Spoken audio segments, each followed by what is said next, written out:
পুরো এপিসোড দেখতে জি5 অ্যাপ এখনই ডাউনলোড করুন।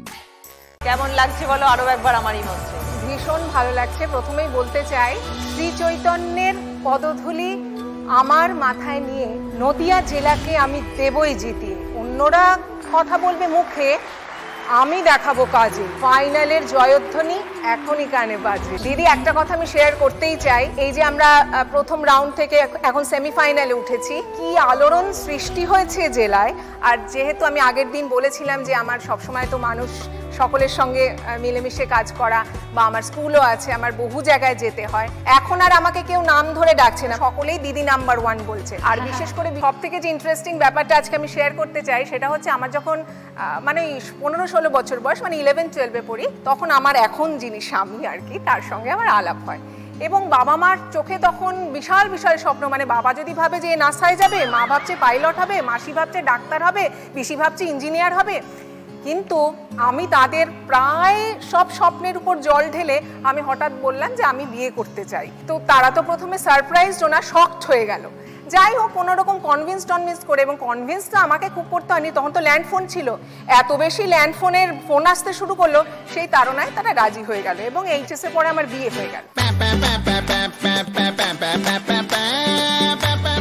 যাই হোক, বিয়ে হয়ে যেটা হলো, একটা চেঞ্জ আসে। হাজবেন্ড যাকে মানে মনে হচ্ছিল সবই মিল বিয়ের আগে, হঠাৎ করে দেখলাম সবই অমিল। কতটা এক্সাইটেড? প্রচন্ড। মানে আগের বার তো জিতেই একদম বাড়ি গিয়ে বিশাল আনন্দ পেয়েছে সবাই। আমাদের রথ সামনেই চলে এসছে, তো যখনই মন্দির যাচ্ছি কিছু করতেই, তখনই লোকে এসে খালি বলছে কি যে তুমি দিদি নাম্বার 1 হয়েছিলে না বলে। এখন ওইটাই এখন নাম হয়ে গেছে, এখন সবাই সেই বলেই ডাকছে। তো হুগলি জেলার হয়ে কি বলতে চাও? হুগলি জেলার হয়ে তো আমি সবাইকে বলতে চাই কি যে হুগলি আমাদের প্রাণ। নদীর বেগে, নদীর স্রোতে এগিয়ে চলেছে হুগলি। আমার জেলাকে হারাতে গেলে খেয়ে যাবে গুগলি। কালকে রথযাত্রা, তুমি কালকে সারাদিন খুব ব্যস্ত থাকবে। একদম, এতদিন পর ঠাকুরের মন্দিরের দরজা খুলেছে। ঠাকুর তো জ্বরে ছিলেন, তো নব যৌবন, যেরকম আমরা পুরীতে বলি, ওখানে নব কলেবর বলা হয়, আমাদের এখানে নব যৌবন বলা হয়। এখানে মাহেশে মানে ঠাকুরের এইটাই মহিমা, এখানে 56 রকমের পদ রান্না করা হয় ঠাকুরের জন্য। ঠাকুরের সেদিন চক্ষুদান, প্রাণ প্রতিষ্ঠা, হোম, যাগ, যজ্ঞ। সেদিন ঠাকুরের রূপোর হাত, রূপোর কান, সোনার মুকুট সব কিছু করে ঠাকুর সেদিন জল করে, মানে ভক্তদের কাছে ঠাকুরের সেদিন আলাদাই একটা রূপ। আমরা তো বলি কি যে খিচুড়ি, অন্ন, পায়েস, এই 3 নেই মাহেশ।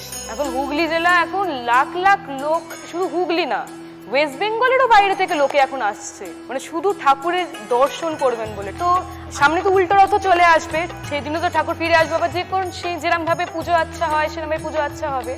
আমি একটা কথা বলি, উল্টো রথের দিন যেরকম দক্ষিণ দিকে টান হয় ঠাকুরের, তো ঠাকুর রথের উপর বসে দক্ষিণা কালী রূপে ঠাকুর ওখানে বিরাজমান করেন রথের উপর। মানুষের অনেক রকম দোষ আছে, মানে আপ ডাউন আছে, নক্ষত্র অনেক রকমের আছে, মেন্টালি প্রবলেম, ফিজিক্যালি প্রবলেম, কিন্তু ঠাকুরকে দেখলে সব চলে যায়। ঠাকুর আছেন, এইটুকু শুধু মনে রেখে কাজ করে এগিয়ে চললেই সর্বক্ষেত্রেই সেটা। সবাই বলো জয় জগন্নাথ। জি5 ডাউনলোড করুন আর সব এপিসোড দেখুন একদম ফ্রি।